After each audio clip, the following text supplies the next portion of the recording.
The gold was real. The guards were real. It was never yours. The message comes through a mutual contact in the precious metals trade.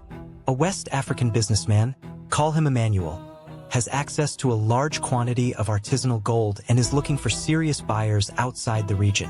You look him up. He is not difficult to find.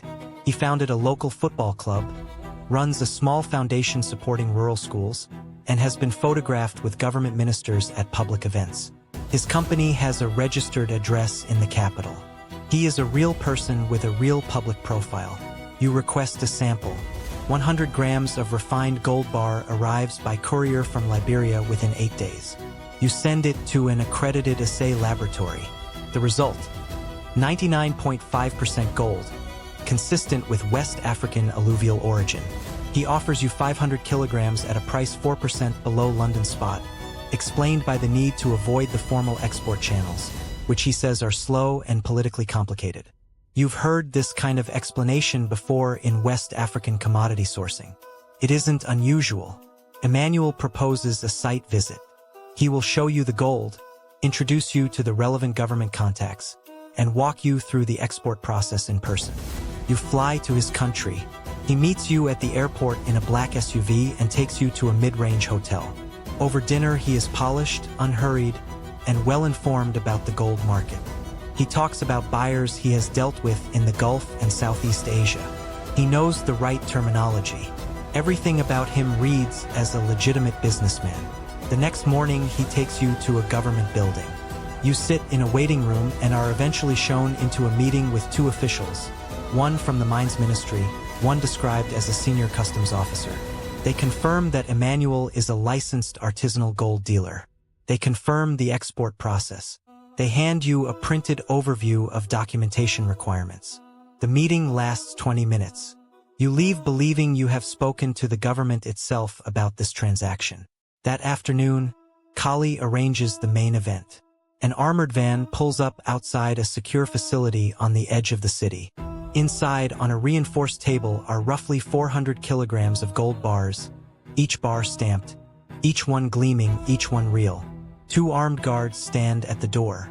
A man in a suit tells you this is part of a larger consignment held in trust, and that your 500 kilograms will be drawn from the stock once the export documentation is finalized. You hold a bar. You weigh it. It is real gold. What you do not know: the gold does not belong to Emmanuel. It is government-held stock, and the officials you met, the ministry contact, the customs officer, are participants in the scheme, paid to lend a day of their time and their titles to the performance. The armored van, the guards, the facility, all arranged for your visit. The gold will be returned the same evening. Your 500 kilograms does not exist. But by now, you believe everything you have seen. You fly home and wire the first payment. Emmanuel calls it an export certification deposit, $60,000, to initiate the formal paperwork through the Minerals Commission.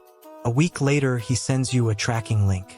A website shows your consignment in the processing queue, with a case number and an estimated dispatch date. 2 weeks pass. A new requirement appears. An anti-money laundering certificate is now required by the receiving port. Another $45,000. You pay it. The dispatch date moves. Over the next 4 months, the requests do not stop. A transit bond required by the freight forwarder, $70,000. An insurance premium required before the shipment can be released from customs bond, $90,000. A special regional clearance certificate triggered by a new regulation, $110,000. Each time you threaten to walk away, Emmanuel explains that stopping now would forfeit everything already paid. Each time you pay. Total wired, $480,000. The shipment never moves. One day, Emmanuel stops responding. The tracking website goes offline. The government office telephone rings out. You hire a local fixer who visits the facility where you saw the gold. It is a legitimate logistics compound with no knowledge of your transaction. The two officials you met are traced. They are real government employees who deny ever meeting you. Emmanuel has relocated. Interpol is notified. Nothing is recovered. Here is what the investigation reveals. The gold you were shown was real, borrowed from a government facility for a single afternoon, with officials paid to perform a supporting role. The tracking website was a custom-built fake. The ministry documents were forgeries good enough to pass a visual check. The scheme is a variant of advanced fee fraud that has operated across parts of Africa for decades. The gold exists, the officials exist, the building exists. None of it is yours. The entire visit was a theater production staged to justify the fees that followed. 3 rules protect against this scheme. First, never pay fees before you have physical possession of the goods.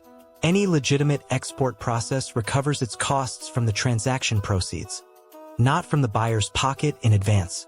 Second, physical presence is not due diligence. You flew there, you held the gold, you met the officials. None of that confirmed the gold was yours to buy. Third, a tracking website, a ministry meeting, and an impressive host are props. The only verification that matters is a confirmed shipment in your name with a carrier bill of lading you can verify directly with the shipping line.